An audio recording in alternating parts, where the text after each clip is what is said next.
JPC धोखा है, fraud है। ये बेईमान सरकार कुछ भी करती रहे, अमित शाह जी और मोदी जी मिलकर कुछ भी करते रहे, किरण रिजिजू हम वापस कराएंगे।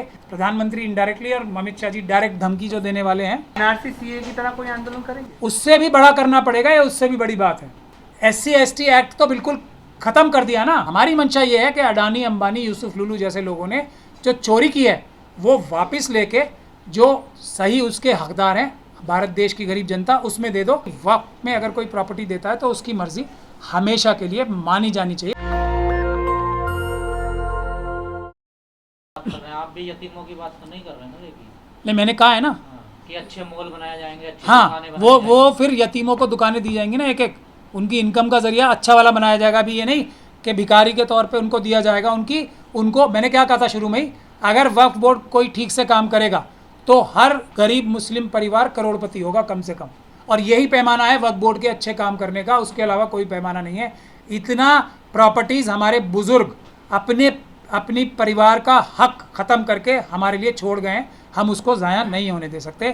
कोई भी 1 इंच भी ज़मीन, चाहे राजाओं के बादशाहों के टाइम से हो और आज तक आके, कोई भी सरकारी ज़मीन या कॉमन ज़मीन दे ही नहीं सकता, क्योंकि वक्फ में बिल्कुल साफ पाक ज़मीन ही दी जा सकती है, जिसका किसी से कोई ताल्लुक़ नहीं है, वही दी जा सकती है। जो मेरी ज़ाती है मैं वही दे सकता हूँ। ये ऑलरेडी बात है। इसके खिलाफ जो बोलते हैं वो बहकाने की बात करते हैं। ऐसा कोई भी एक भी एग्जाम्पल दिखाया नहीं जा सकता। ये कहा जा रहा है कि जी ये इतना पुराना गांव है, ये तो इस्लाम से पुराना गांव है, लेकिन अगर वो गांव की ज़मीन, मैं सिर्फ एग्जाम्पल दे के बता रहा हूँ, फैक्ट्स तो फैक्ट्स हर एक केस के ज़रिए तय होते हैं। लेकिन अगर कोई बड़ा पुराना गांव है, मैंने अपने पैसे दे के वो पूरा गांव खरीद लिया, वो इस्लाम से पुराना गांव ही भले क्यों ना हो, क्या वो ख़रीदा नहीं जा सकता? अगर वो मैंने ख़रीद लिया और उसके बाद मैंने वक्फ कर दिया तो उसमें क्या परेशानी है किसी को? मैंने दाम दे की कोई चीज़ खरीदी है। अब ज़मीन तो करोड़ों करोड़ों साल पुरानी है ना, सारी है कि नहीं है? तो खरीदी तो बाद में भी जाती है ना। अगर आज मैं, ये हमारे बैठे हैं यहाँ पे, आप सब लोग बैठे हैं, गजेंद्र भाई की कोई ज़मीन है, 10 एकड़ ज़मीन है जो इनके परिवार के पास कई हज़ार साल से थी, मैं इनको इनके 1 रुपये की जगह 5 रुपये के दाम दे के खरीद लेता हूँ और उसके बाद उसे वक्फ कर देता हूँ, तो इसमें कोई प्रॉब्लम नहीं होनी चाहिए। सरकार वाकई में इसमें सुधार करना चाहती है, मनसा कुछ और है? खत्म मैं एक सवाल जोड़ रहा हूँ सर। गृह मंत्री ने कहा कि शीत सत्र में इसको लाकर सही करके सीधा कर देंगे, आप कह रहे हैं होने नहीं देंगे, कैसे रोकेंगे? देखिए, रोकने के लिए तो सारे हमारे लोग अपना तरीके से इस्तेमाल कर ही रहे हैं।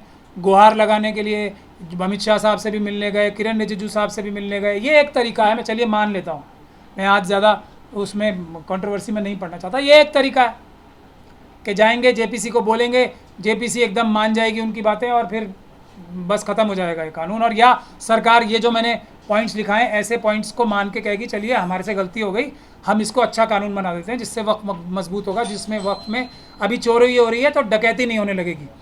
तो ऐसा तो होने जा नहीं रहा है। वो अमित शाह साहब ने डिक्लेयर कर दिया कि जेपीसी वेपीसी कुछ नहीं है। यही बात तो मैं कह रहा था, कह दिया ना। जेपीसी की अभी रिपोर्ट नहीं आई, अमित शाह साहब ने कह दिया सीधा कर दूंगा मैं। शुक्र है उन्होंने ये नहीं कहा मैं उल्टा लटका दूंगा, क्योंकि बिहार के कैंपेन में तो वो उल्टा लटकाने की बात कर रहे थे। आपने जो बात कही, मैं भी यही बात कह रहा हूँ कि सरकार की, इस सरकार की, आरएसएस और बीजेपी की सरकार की मंशा ये है, पूरे देश की सारी संपदा लेके अडानी अंबानी यूसुफ लुलू जैसे लोगों को दे दो, ये मंशा है। हमारी मंशा ये है कि अडानी अंबानी यूसुफ लुलू जैसे लोगों ने जो चोरी की है वो वापस लेके जो सही उसके हकदार हैं, भारत देश की गरीब जनता, उसमें दे दो। जो ये अडानी अंबानी यूसुफ लुलू और हमारे अपने अंदर जो मुस्लिम समाज के लोग, सरकारी लोग, सरकारें और दूसरे लोगों ने जो वक्फ की ज़मीनें हड़पी हैं, वक्फ की प्रॉपर्टीज़ हड़पी हैं, उनसे वापस लेकर, गैरकानूनी तरीके से जो हड़पी हैं उनसे वापस लेकर हम जो इसके यतीम गरीब मुसलमान हैं उनके लिए, और जो दूसरे वेलफेयर के काम हैं, हॉस्पिटल बनाना वो तो सबके काम आएगा, स्कूल बनाना, कॉलेज बनाना वो तो सबके काम आएंगे, वो बनाएं और उसको हम पब्लिक की बेनिफिट के लिए इस्तेमाल करें। और जो रिलीजियस बॉडीज़ हैं उनके लिए जो वक्फ की गई है, हम उनकी रख रखाव के लिए, आज जो ये इल्ज़ाम लगते हैं ना कि सड़क पे नमाज़ पढ़ रहे हो, जब वक्फ की प्रॉपर्टी जो पैसे आएंगे और तो हम कनॉट प्लेस में 1 रुपये की जगह 2 रुपये की जगह में खरीदेंगे कोई जगह और उस पर मस्जिद बनाएंगे, क्या दिक्कत है किसी को? तो ये सब इन्हीं चीज़ों के लिए है, क्योंकि वक्फ में अगर कोई प्रॉपर्टी देता है तो उसकी मर्ज़ी हमेशा के लिए मानी जानी चाहिए, ये बुनियादी कानून है। और ये कॉमन लॉ भी यही है। अगर मैं कोई चीज़ गिफ्ट करता हूँ, चलिए मैं सपोजिंग यही मानता हूँ कि क्रिकेट एकेडमी बनेगी, मेरे पैसे से बन रही है ना क्रिकेट एकेडमी, किसी को क्या मतलब है उसमें टांग अड़ाने में। तो वही बात वफ़ का भी कॉन्सेप्ट है, तो वहाँ क्रिकेट एकेडमी ही बनेगी, कोई वहाँ पे जुआ खाना नहीं बना पाएगा। सवाल ये है कि अभी 2 दिन पहले मौलाना कल्बे जवाद साहब ने कहा कि जेपीसी सिर्फ एक धोखा है, सरकार की तरफ से एक ड्रामेबाजी है, क्योंकि वो खुद रिटर्न में एक अपने सुझाव लेके गए थे और वो सुझाव उनको नहीं लेने दिया गया, ना ही उनको कोई रिसीविंग दी, जिसकी वजह से वो नाराज़ थे। तो कहते हैं कि जेपीसी सिर्फ एक धोखा है। आपका इस पर क्या जवाब है? देखिए, मैंने तो पहले दिन से यही कहा था, बेईमानी है, जाना ही नहीं चाहिए। तो जो भी ईमानदार, जो भी ईमान वाला इंसान है, आज नहीं तो कल मेरी बात मानेगा। मौलाना कल्बे जवाद थोड़े ज़्यादा मजबूत आदमी हैं, तो उन्होंने जल्दी मान ली मेरी बात कि जेपीसी धोखा है, फ्रॉड है।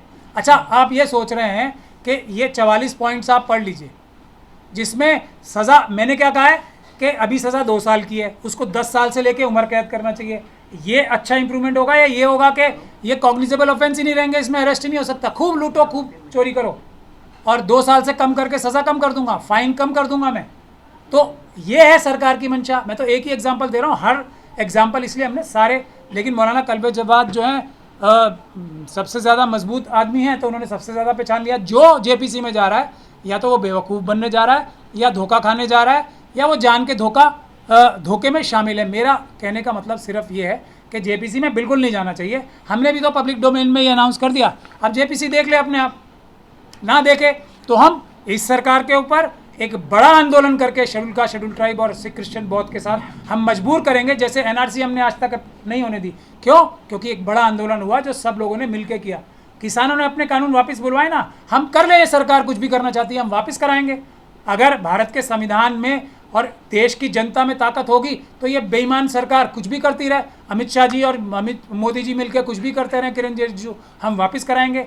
अब वापस कराने से पहले एक मरहला ये भी है कि हम इन कानूनों को आने ही ना दें, जैसे हमने एनआरसी रुकवा ली। तो लेकिन वो सिर्फ एक तरीके से होगा, कोई भी किसी भी गलत फहमी में है तो वो गलत फहमी में ना रहे, धोखे में ना आए और धोखा खाए भी नहीं। सिर्फ पीसफुल प्रोटेस्ट के अलावा इस सरकार को मजबूर करके ही ये वफ़ का कानून रोका जा सकता है, वरना सीधा करने की धमकी जो हमारे एक बहुत ही हमेशा से धमकी देने वाले गृह मंत्री हैं, प्रधानमंत्री इनडायरेक्टली, और अमित शाह जी डायरेक्ट धमकी जो देने वाले हैं, वो उन्होंने धमकी दे ही दिया, मैं सीधा कर दूंगा। क्या एनआरसी सीए की तरह कोई आंदोलन करेंगे? उससे भी बड़ा करना पड़ेगा, ये उससे भी बड़ी बात है, बिल्कुल करना पड़ेगा। और ये एसजीपीसी एक्ट है, क्रिश्चियंस के जो एंडाउमेंट्स है वो सब खतरे में है, बुद्धिस्ट कम्युनिटी के सबसे ज़्यादा खतरा होगा इसमें। तो ये कानून कोई एक मुसलमानों के लिए थोड़ी बन रहा है, यही कानून रिपीट होगा फिर सबके लिए। SC ST एक्ट तो बिल्कुल ख़त्म कर दिया ना, तो ये जो बैकलॉग है रिजर्वेशन का वो बिल्कुल खा ही गए ना, हजम कर गए। ये बैकलॉग का काम ही करना चाहते हैं। ये SC ST सब प्लान जैसे खा ही गए, जिसमें क्षमता है सब शेड्यूल कास्ट परिवारों को और सब शेड्यूल ट्राइब परिवारों को करोड़पति बनाने की, वो सब डकार गए ना, हजम कर गए। बैकलॉग की लाखों नौकरियां हजम कर गए। वो यही एक्ट है, वो जो 44 प्रपोजल्स आ रहे हैं, ये वफ़ की सारी ज़मीनें हड़पने का प्लान है, वो हम नहीं होने देंगे सभी कमज़ोर वर्गों के साथ में। इसमें एक सवाल एक अहम है कि जो स्टेक होल्डर है, आरोप ये लग रहा है कि जो स्टेक होल्डर नहीं भी हैं उनको बुलाकर जेपीसी उनसे बात कर रही है, इस पर आपका क्या कहना है? देखिए, पहले जेपीसी को आता क्या है ये बताएं मुझे, जेपीसी में कौन एक्सपर्ट है पहले ये बताएं मुझे आप। कोई भी कानून बनता है तो वो जिस भी सेक्शन ऑफ सोसाइटी के लिए बनता है उससे तो पहले प्रपोजल लिए जाते हैं। मुसलमानों से लिया प्रपोजल कौन गया? जो किरण रिजिजू साहब ने पार्लियामेंट में स्पीच दी थी, मैंने नोट्स बना रखे उनके, मैं तो डिटेल में काम कर रहा हूँ, मैं सिर्फ भाषण ही नहीं दे रहा हूँ आज की तरह बैठ के। तो किरण रिजिजू साहब ने क्या कहा कि हमने बुलाया किसे? हमने बुलाया सारे वक्फ बोर्ड के मेंबर्स को, वक्फ बोर्ड के चेयरमैन को, MP MLAs को। अब वक्फ बोर्ड के जितने भी मेंबर्स हैं पूरे देश में, तो वक्फ की प्रॉपर्टीज़ चुराने में सबसे बड़ा हाथ ही वक्फ बोर्ड के चेयरमैन और वक्फ बोर्ड के मेंबर्स का है, और मेंबर ऑफ पार्लियामेंट और जो MLAs होते हैं उनका है, क्योंकि वो उसमें मेंबर्स होते हैं वक्फ बोर्ड में। तो अब चोर को बुला के ये पूछोगे कि चोरी रुकेगी कैसे? तो वो तो खुद ही किसी उन्होंने इफेक्टेड लोगों से पूछा, बेवाओं से पूछा, यतीमों से पूछा, जो मस्जिद की इंतज़ामिया कमेटियाँ हैं उनसे पूछा कि आपको क्या प्रॉब्लम आ रही है, वक्फ बोर्ड आपका पैसा कैसे चुरा रहा है, कैसे दूर करना है, पूछा किसी से? हमसे पूछा। नहीं पूछेंगे ना किसी भी ऐसे आदमी से। वो पूछेंगे सिर्फ आजकल क्या हो रहा है कि इंसाफ और फ़ायदा किसी का होना नहीं चाहिए, सिर्फ होता हुआ लगना चाहिए। मतलब फॉर्मेटिंग की जा रही है कि हमने बुला लिया, सब बैठे तो हैं, बढ़िया बढ़िया तस्वीरें आ रही हैं। और मौलाना कल्बे जवाद का मैंने वो इंटरव्यू देखा था। देखिए जो प्रपोज़ल मेरा है और ये प्रपोज़ल उन्होंने कहा ना कि वीडियोग्राफी कराओ ना, जो वीडियोग्राफी नहीं कराता वो चोरी करता है।